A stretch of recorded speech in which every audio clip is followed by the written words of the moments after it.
guys? Joe here from XFoxGames. Check it out. We got, of course, the Phoenix CS-6. This is a blaster that's been out for probably about 2 weeks, depending on when you guys watch this. We were able to actually order this online from our local Target store, which is awesome. And they had a special going on where if you buy one Nerf item, you get another one 50% off. So check it out there if you guys want to go ahead and order it. Hopefully they still have them in stock, maybe at a local Target near you guys. But we noticed that this blaster was actually a little bit easier to find than some of these that we've done, some of the reviews on, the things like the turbine and the shockwave. Those were a little bit tougher to find, but we were eventually able to get them, which is awesome. Now, this is kind of the second blaster that uses batteries to fire. I know some of you guys are going to say, well, what about the Volt? Well, the Volt you just use this for the light, so you can consider it a third. But this one, of course, and the Shockwave are the two ones that were out. Again, if you guys haven't checked out the Shockwave video, I say check it out because that Shockwave, man, I think so far that is my favorite out of all of them. I really wanted to like the Warden right here, but you guys have heard all the people about the Warden just breaking. And it happened to me too. I think I was about 8 shots in, and the thing just broke, and then it finally just straight broke, right? So let's get into this. The Phoenix CS-6, for me, I was almost not going to get it. And the reason why is because I already have a ton of Stryfes. And it reminds me of a Stryfe a lot. Very, very close. It's not identical, but it is very, very close. There are a few other blasters that it kind of mimics. But I really wanted it because I want more of the Elite 2.0 accessories, right? There's really only 3 accessories that are out right now, which is currently, you got the front tip, which comes along with, of course, let's pull it back here with the Echo, right? So you got the tip, you got the kind of the butt stock back here, and those were the only 2 things that you could get until I noticed you can get the scope. And sure, there are other scopes that you can use from your Nerf arsenal, but it doesn't have the same color scheme, so it kind of looked funny. So I really just wanted it for this. But let's take a look at the Elite 2.0 here. So let's take a look at the box. Let's take a look at the front first, right? So it's not too bad. A little small box. Elite 2.0 Phoenix CS-6 comes with 12 darts, shoots 90 feet. It's all about the same. I mean, what they claim it shoots, how many darts they give you. Typically, they're giving you double the capacity size of the clip/magazine. Let's take a look at the back of the box. Pretty much the same thing again. They kind of got this glowy, I don't even know what you call it, futuristic kind of light coming up from the bottom of it. They really are pushing that X amount of rails, right? This thing has 4 tactical rails. It has 5 tactical rails. It has 6. This particular one has 5, and they are pushing that on their line, which I think is kind of cool because, a lot of you guys have a lot of the different accessories that you want to put on your blaster, whether it's a light or it's a foregrip or it's a muzzle brake, whatever it is, but some of them just don't have the option to do it. So let's take a look right at this thing. As you guys can kind of see, aesthetically, this thing looks great. It's following kind of the same contemporary kind of design as the rest of the series, right? Kind of that turquoise with that underlining orange, which I think looks cool, right? Instead of just being a hard injection molded and that's it. I like it because they do have a lot of that cool stuff. Now, so this uses, yes, 4 AA's, which is cool, right? If you guys remember, I was a little disappointed when it came to the turbine because the turbine used 4 C batteries. Now, you were able to get away and kind of cheat a little bit and kind of put AA's in there, but if you shook it a little too much, it didn't want to work. I think the turbine is a prime candidate for either a LiPo mod or a 7.2 volt battery mod. 100%, lots of room in that thing.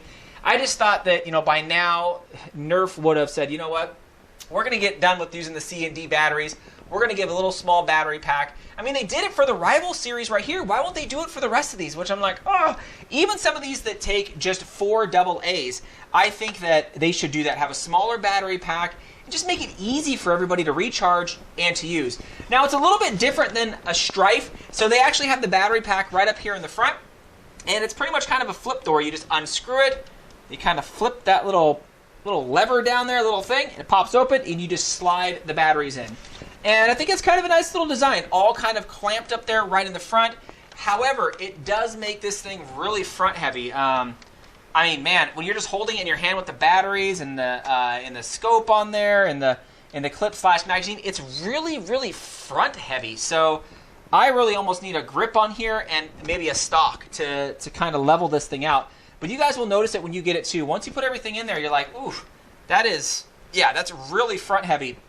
Now, the front grip, or the rear handle per se, is actually not that bad. It still kind of follows kind of in line with the rest of them. It doesn't feel too bad. Kind of got some mini mount sling back here, if you want to call it that, if you can fit something through it.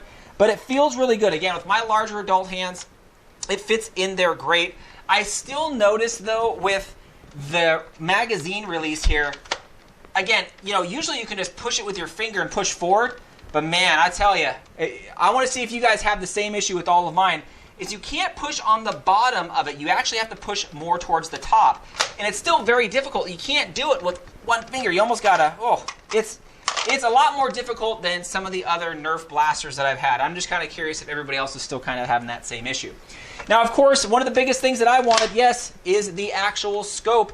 The scope, again, is only currently offered on this particular blaster. And I think it looks cool, right? Again, a lot of little attention to detail, you know, with these little, like, divots and holes and little rivets and stuff. I think that looks awesome. So I can't wait to slap this on another one of my blasters. Just, again, you have the same kind of theme going on there instead of using something that is a different color or kind of doesn't fit what you guys are looking to do.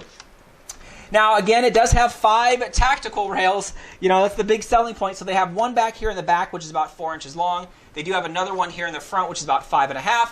They have 2 on either right and left side of the blaster, so you can put a flashlight or other your favorite tactical accessory. And, of course, you got one down here on the bottom. I always like using the front foregrip down here. It just helps balance this thing out, again, because it is so front heavy. Now, what I think is awesome about this is, again, it comes with the front mount system as well as the back stock system you can throw on there. So if you want to see what this looks like with some of the other accessories throughout the Elite series, kind of throw this on there.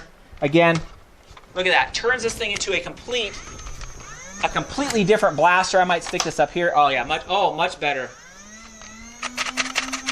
Check that out. I mean, oh jeez. Can you guys see that? It just turns this thing into a completely different blaster with some of those accessories on it. Now again, you don't have to use the Elite series stock parts on here. Maybe you want to use one of these to kind of lighten it up a little bit. Hey, that's fine too. I think the front of this still looks awesome. And the scope actually isn't that bad. I mean, you're not gonna probably use it too much, but it's more there for looks. Oop. So you guys can kind of just look down it and shoot. But I think that looks kind of cool. When everything is matching, I think that is awesome. I mean, we have a lot of things for this particular blaster that don't necessarily go to it, but I think will help kind of this blaster reach its full potential. Now, it does have a 6-round magazine here, slash clip. I do like how it has the bumper guard on it, whatever you want to call it, the little guard on the bottom there. It has some cool little injection molded little rivets down there. But you guys know me, I always like to either use an 18-round magazine, which if you did purchase any of the other Nerf Elite series, you can use on there. These fit all of the different magazine types, including my personal favorite. You guys already know it. The little 25-round drum here. I just love this thing. Oh man, you can just rip through them. I love these things. And these things are so cheap at yard sales. I mean, I see these all the time for like $1. And I can't stress enough how much I love those things. Now, as far as shooting it goes, you guys can see I just ripped through a few there. You guys can check this out. I mean, it shoots like a normal Stryfe. It shoots like, kind of like the Shockwave and the Turbine. They do claim, 90 feet it shoots. So that got me right at about, pull it up here, 60, well, the high 60 FPS. If you shoot it in rapid succession, of course, the motors don't have all that time to kind of rev up and shoot. So it drops down to the lower 60s. But if you give it a second in between each shot and you let it rev up, then you're going to hit right about 70, 69, somewhere right in there, which is respectable. I think, again, this is a prime candidate for LiPo mods, right? When you're only going at 6 volts, that's great. But when you bump it up to 7.2, you get a little bit of bump in FPS, right? You get about 20% increase, which I think is awesome. But overall, I think this blaster is cool. It's not that bad. I'm hoping that they come out with more accessories for this particular series. But again, it's still kind of new. It's still within its first couple months. So I am pumped to see all of the blasters that are coming out. I really think I have one more that I'm going to do a video for before I've had them all, and then I might do kind of a review on the Elite 2.0 series so far, the good, the bad, the ugly. Because a lot of you guys watch this, and a lot of you guys will probably see this in the store and think, okay, is that something that I should get? Because some of these aren't cheap depending on which one that you want to get. So let me know what you guys think, because I'm always curious on this particular blaster if it is something that you guys are curious on or something that you're not kind of curious on, because I think it's, you know, it's cool, but yeah, I really wanted this right here. So guys, definitely subscribe if you guys haven't already. I think 90% of you guys or 80% of you guys aren't even subscribed when you guys check this out. So take the 2 seconds, check it out. Make sure you guys get in on the giveaways if you guys haven't done that already. I want you guys to win some cool stuff.